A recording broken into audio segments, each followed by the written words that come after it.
es cierto que todos los caminos conduzcan a Roma. Los lugares donde podemos ir son casi infinitos. ¿Ya decidiste dónde quieres ir hoy? Piénsatelo bien para no equivocarte.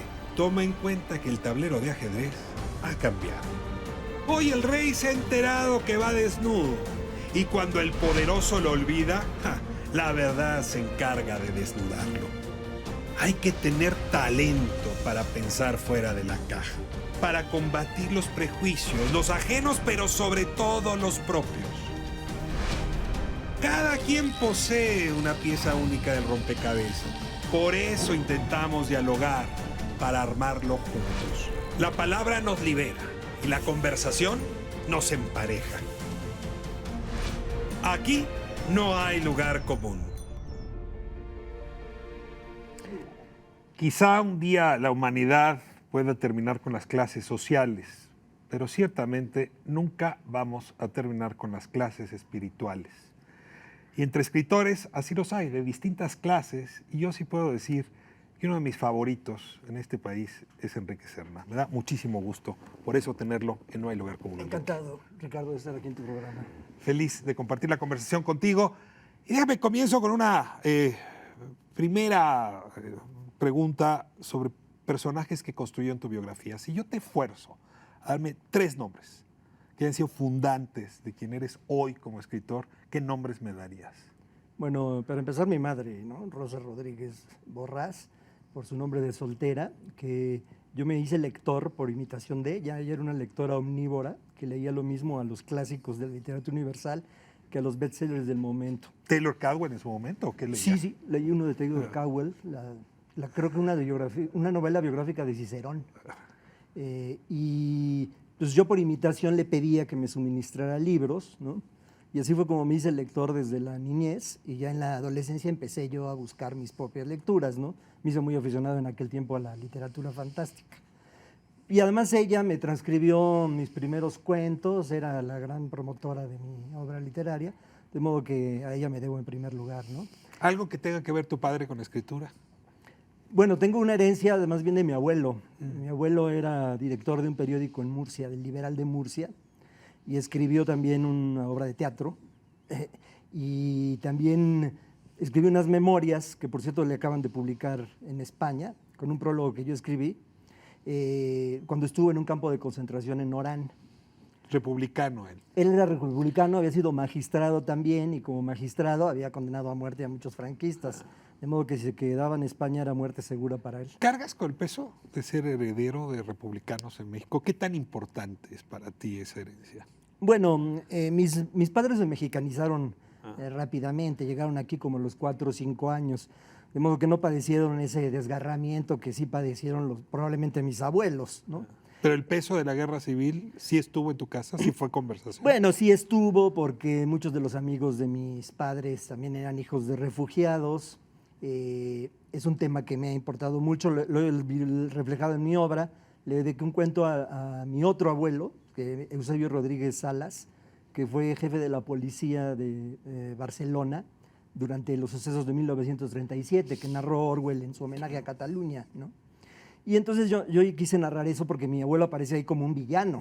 Orwell, que era anarquista y simpatizante de los trotskistas, cuando hubo esta revuelta entre 2 facciones del gobierno republicano, los anarquistas contra los comunistas, pues él sacó a los villanos como villanos, a los comunistas como villanos, ¿no?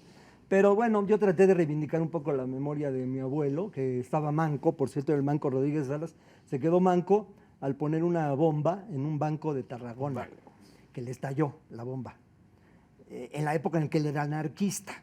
Porque luego se volvió trotskista. Y luego pasó al Partido Comunista, cosa que hicieron muchos anarquistas en España en aquel tiempo. Tu juventud la narraste en buena medida en Fruta Verde. Es una novela que nos relata esas indefiniciones identitarias que tenemos todos saliendo de la adolescencia y entrando a la juventud. Ideológicas, sexuales, yo diría más de un elemento. Pero no es una novela que fuera la primera que escribiste. Dejaste madurar Fruta Verde para poder hablar de esta época de tu vida. Yo quisiera que nos dieras una reflexión sobre esta novela que sin duda es la que, por lo menos a muchos, nos dio a conocer a Enrique Serna como persona. Pues sí, yo dejé madurar el tema porque creo que se necesita cierta distancia No puedes escribir eso a los 18 para años. tener una perspectiva de cómo cuando uno está inmerso en esas situaciones, pues generalmente no la puede escribir, ¿no? Hay que tener cierta distancia crítica. Y bueno, me costó mucho trabajo, tenía miedo al ridículo, ¿no? Miedo al ridículo sobre todo porque me parece que en México no existe una tradición ni de autobiografías ni de novelas autobiográficas. No, y sobre todo explorar la intimidad de esa manera.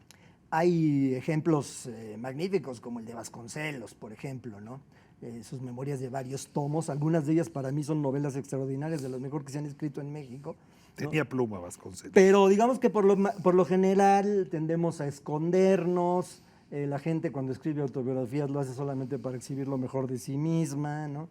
Y en este caso para mí era un poco más comprometedor, sobre todo por el miedo de que la gente pensara que yo creía que mi intimidad era interesante o que había alguna curiosidad por conocerla, como ocurre, por ejemplo, con las estrellas de la farándula, ¿no?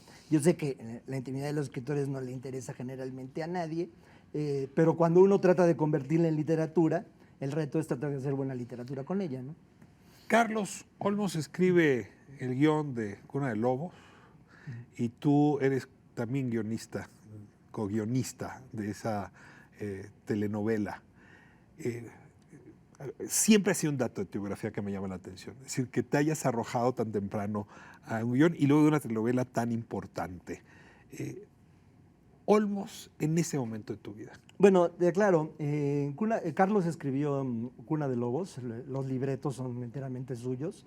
Yo lo que hice fue colaborar con él en el argumento, ¿no? Hasta el capítulo 80 y tantos, porque entonces me fui porque a mí me dieron una beca para irme a Bryn Mawr College. Fue para mí un gran aprendizaje en el sentido ¿Qué te de que... enseñó Carlos en ese momento? Bueno, el aprendizaje como telenovelero es manejar el suspenso, ¿no? Tratar de que las subtramas embonen con el eje argumental, que los personajes no actúen inmotivadamente, ¿no?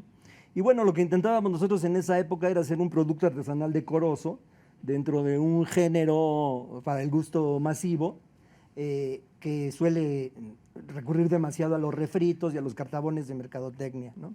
Y tratar de ennoblecer un poco ese género. Y en lo personal, ¿qué te enseñó Olmos? ¿Qué fue lo que te revivió con su muerte en 2003? Bueno, Carlos fue para mí un maestro, ¿no? En el sentido griego de la palabra, como digo en Fruta Verde. Era un tipo encantador, muy simpático, agresivo, con un humor bastante agresivo. Había gente que le temía, ¿Dio ¿no? talento en ti, Enrique, desde el principio? Yo creo que me veía como una promesa, ¿no? Que podía cumplirse o no cumplirse, ¿no? Porque yo no fui un genio precoz. Él sí lo fue porque él publicó a los 18 años su primera obra, Juegos Fatos. En cambio, yo fui un escritor de evolución lenta que empecé a escribir cosas legibles ya como a los 28 más o menos, después de 10 años de prácticas y de tirar muchos cuentos a la basura, ¿no? Él sí fue mucho más precoz. Esa obra le valió que Salvador Novo le diera una beca en el Centro Mexicano de Escritores, porque a Novo le causó sorpresa que un escritor que era actor en ese tiempo de una compañía de teatro en Tuxtla Gutiérrez hubiera hecho una obra tan extraordinaria, ¿no? Se sigue poniendo en muchos teatros esa obra de Carlos. Y bueno, claro, su trabajo como libretista de televisión opacó a cierto punto a su obra de dramaturgo. ¿Tuviste miedo que te pasara a ti? Sí, lo tuve. Que la televisión te chupara. Que no quise escribir en esa época telenovelas. Me lo propuso Carlos Telles, el productor de Cuna de Lobos. Fruta Verde se observa un individuo que está explorando, pero si abro la lente y pongo en mi librero tus novelas distintas, desde luego Fruta Verde, pero El seductor de la patria, soñó que era rey, etc. Sí hay una pregunta que no puedo dejar de hacerme, y es ¿qué vaso comunicante, más allá del nombre del autor, une a esta obra? Si yo te dijera, ¿cuál es ese hilo conductor de las distintas novelas que has escrito? Las 9, creo. ¿Cuál sería? Yo creo que es el humor negro, un cierto enfoque de la existencia, ¿no?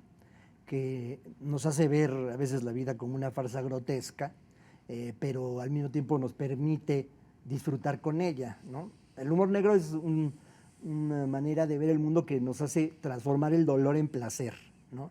En México somos especialistas en ello, ¿no? Bueno, necesitamos del humor. Necesitamos No sé si negro, pero del humor. burlarnos de lo que nos aflige, de lo que nos puede hacer daño, ¿no? Porque es una manera de sobreponerte a eso, ¿no? Y yo creo que en la literatura el humor negro puede provocar efectos de ambigüedad muy interesantes, ¿no? Porque lo que vale de una obra literaria es que tenga diferentes significados para diferentes lectores, ¿no? Que no sea unívoca.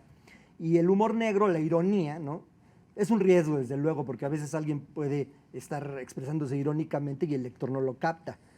Cree que uno está diciendo literalmente eso, ¿no?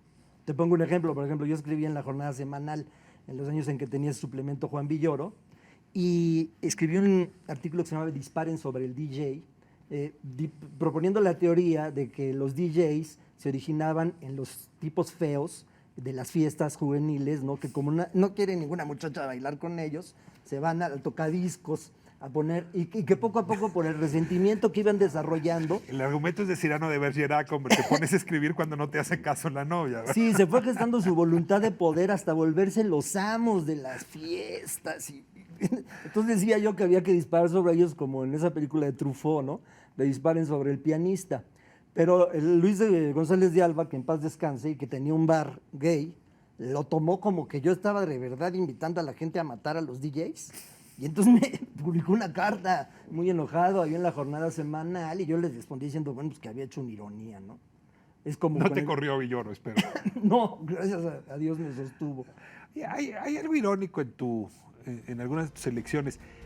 Si tú hubieses querido ser rico, habrías escogido un héroe nacional como Villa o como Zapata para hacerle una biografía. Y sin embargo, elegiste a Antonio López de Santana, que es en el santoral laico mexicano el hombre más detestado. Una novela biográfica que yo disfruté enormemente fue El seductor de la patria, que por cierto me parece un gran título, dedicada a Antonio López de Santana. Y no puedo negar que pasado el tiempo y viendo cómo Villa, por ejemplo, le ayudó a Paco Ignacio Taibo II a amasar alguna fortuna, porque mira que ese libro se ha vendido. Tú elegiste un personaje tan complicado como Santana, donde no sabemos, por cierto, si le fue bien o mal en ventas. ¿Por qué me interesó Santana? Pues yo creo que se le podía sacar más partido literario, ¿no? A la vida de un canalla, un cínico de su calaña, que a los héroes ejemplares, ¿no? Creo que, por ejemplo, es un hueso duro de roer escribir una novela sobre Benito Juárez. Lo hizo un colega mío, que es un escritor muy brillante, Eduardo Antonio Parra. Que es un gran libro el suyo, ¿eh? Le salió bastante bien, pero pues a mí realmente esos temas me dan un poco de miedo. En cambio, creo que Santana, pues es un personaje tragicómico, ¿no? Al que con un cierto distanciamiento se puede producir un efecto de mostrar toda esa maravillosa ridiculez que tuvo el personaje, ¿no? ¿Te agotó esa novela biográfica? No ha habido otra. No es que la de Jesús sea, pero... Bueno, no he escrito otra porque me gusta cambiar de temas, ¿no? Ya. Desde un punto de vista de mercadotecnia editorial, pues me hubiera convenido después seguirme con Don Porfirio, con Iturbide, porque no creas que los villanos no tienen... A ver, ¿se vendió bien el libro? Entonces? Sí, es mi libro más vendido. ¿Es el libro más vendido? Por mucho, sí. Porque lo dejan de leer en las escuelas, es como un compendio de la historia de México en la primera mitad del siglo XIX, ¿no? Pedro Ángel Paló ha encontrado ahí una beta que tú hubieras podido seguir. Sí, él y muchos otros, ¿no? Por ejemplo, cuando fue el Bicentenario, pues hubo una epidemia de novelas biográficas de personajes de nuestra historia, ¿no? Que tú has sido rebelde con respecto al claustro elitista de escritores mexicanos. Hay que decirlo, que no hay manera de ubicarte en alguna tribu particular, más bien pareces ermitaño en ese sentido. Pero después de escribir Genealogía de la soberbia intelectual, uno empieza a entender cuál es tu relación con los intelectuales, que es de cierta distancia y duda. Has advertido que las élites culturales han impedido, obstaculizado la difusión de la inteligencia.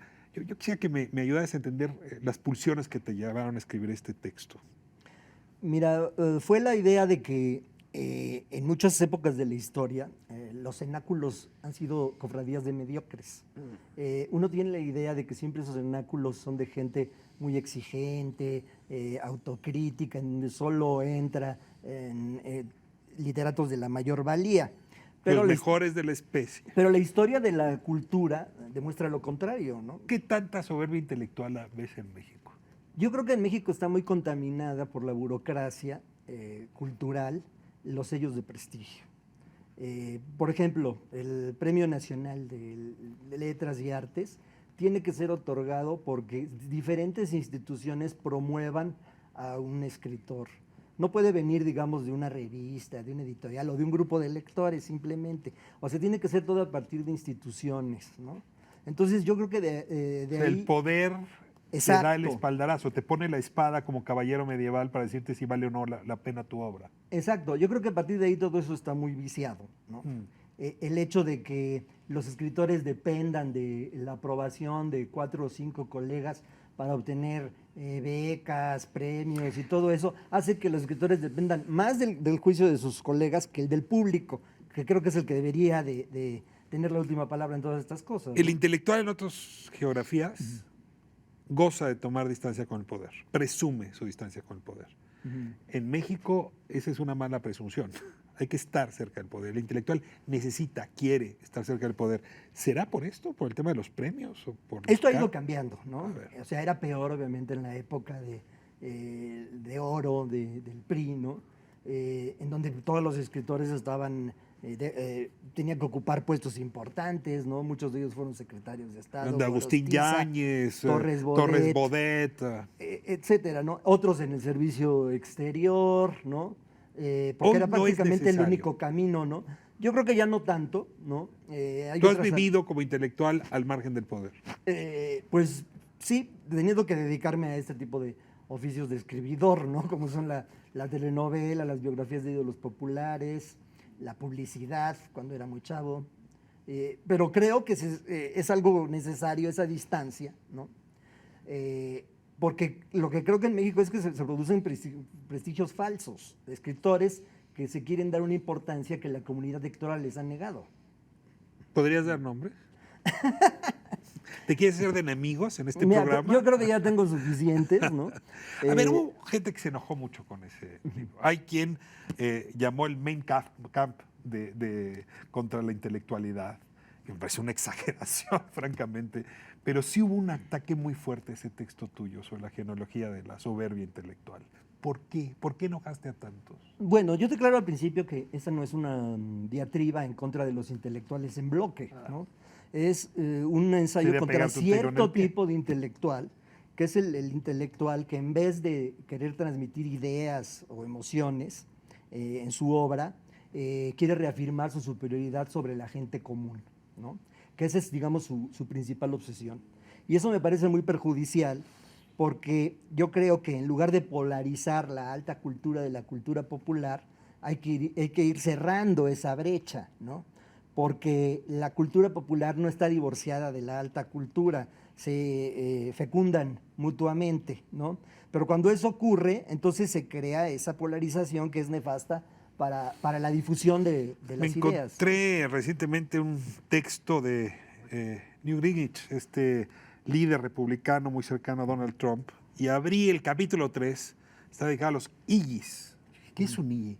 Decía Intellectual Yet Imbecile, o imbécil. Intelectual pero imbécil. Y explicaba a Greenwich que Trump emerge justamente por un rechazo a la sociedad estadounidense a esta separación, a los intelectuales ensoberbecidos, distantes del pueblo, y un individuo que con patán, con una gran corbata y un discurso muy populista, logró meterse en esa fractura. Es decir, que sí, puede ser que tuvieras ya ahí una profecía interesante a resolver. ¿Te dice algo este argumento?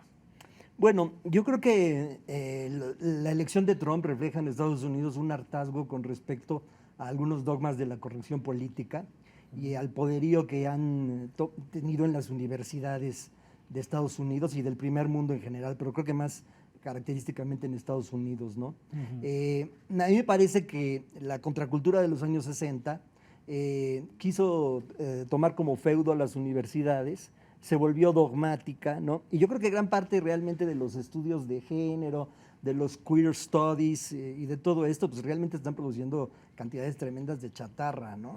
Intelectual. Y me parece que ha alejado a las clases más progresistas de un diálogo más constructivo con la gente común. Tú dices en Cuernavaca, una ciudad que Malcolm Lowry describió muy bien en Bajo el Volcán. Pero esa ciudad, la Cuanáhuac de Lowry, no tiene nada que ver con tu Cuernavaca hoy. ¿Cómo es Cuernavaca? Bueno, precisamente mi última novela, La doble vida de Jesús, trata sobre ese tema, ¿no? Yo venía a escribir 2 novelas intimistas, Fruta Verde y La sangre erguida, y probablemente me hubiera seguido por ese camino, porque esos son los temas que a mi edad me interesan más. Pero ante la catastrófica situación de psicosis por la delincuencia que estamos viviendo en México desde hace más de 10 años, pues sentí que no me podía quedar como los avestruces, ¿no? Con la cabeza hundida en la tierra, y entonces traté de escribir una novela que reflejara sobre todo el poder envilecedor del miedo sobre las sociedades, ¿no? Porque a mí me parece que una sociedad que vive con miedo durante mucho tiempo, ¿no? Se va degradando, ¿no? Las personas que vivimos ahí nos degradamos. Exacto. Y a mí me parece horrible, por ejemplo, pensar en la gente de Tamaulipas, ¿no? Que desde hace 2 años está en esta situación de ya no poder salir a la calle después de las 10 de la noche, que se tienen que estar mandando mails para decir, no pases por tal calle que hay una balacera. Y eso empezó hace 20 años ya. Sí, bueno, incluso más tiempo, ¿no?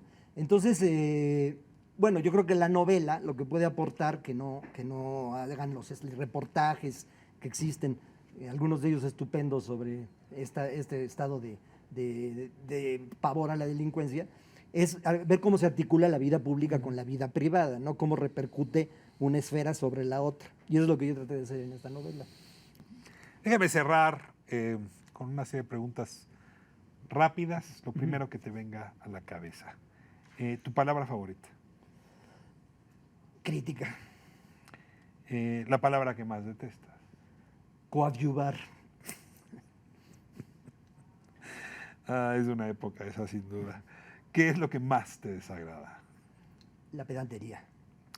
El sonido que mayor placer te produce. Los gemidos del orgasmo. El sonido que más detestas. Los taladros. Si no hubieses sido escritor, ¿qué habrías hecho? Yo creo que hubiera sido vendedor de banderas. De banderas nacionales, ¿no? Eso le decía yo a mi mamá de niño, para trabajar nada más el 15 de septiembre.